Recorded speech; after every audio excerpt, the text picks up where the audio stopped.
Wife کے شرمگاہ کو چاٹنا یا چومنا حلال ہے یا حرام ہے، جسے اورل سیکس بھی کہا جاتا ہے۔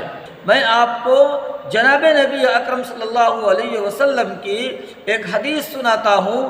امی عائشہ رضی اللہ تعالی عنہا ارشاد فرماتی ہے، ما رأیت او نظرت فرض رسول اللہ صلی اللہ علیہ وسلم قط، کہ میں نے پورے اپنی حیات طیبہ میں کبھی بھی آپ صلی اللہ علیہ وسلم کے شرمگاہ کو نہیں دیکھا، اور نہ ہی جناب نبی اکرم صلی اللہ علیہ وسلم نے میرے شرمگاہ کو دیکھا۔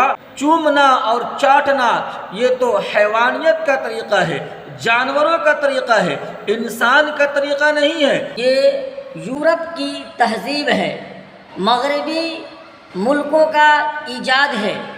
ذرا آپ اپنے ٹھنڈے دماغ سے سوچئے، جس زبان کو اللہ نے ذکر و اذکار کے لیے بنایا ہے، اس زبان کے ذریعے سے ایک گندے مقام کو چاٹنا یا چومنا کہاں تک کے جائز ہوگا؟ یہ فیصلہ آپ خود کیجئے۔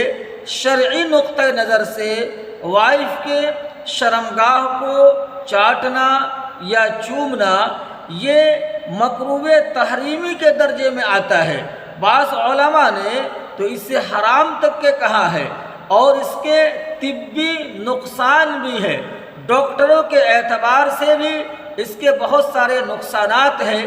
ایک نقصان یہ ہے کہ جو آدمی یہ عمل کرتا ہے اسے نسیان کا غلبہ ہو جاتا ہے، بھولنے کی بیماری ہو جاتی ہے، لہذا اس سے پرہیز کیا جائے۔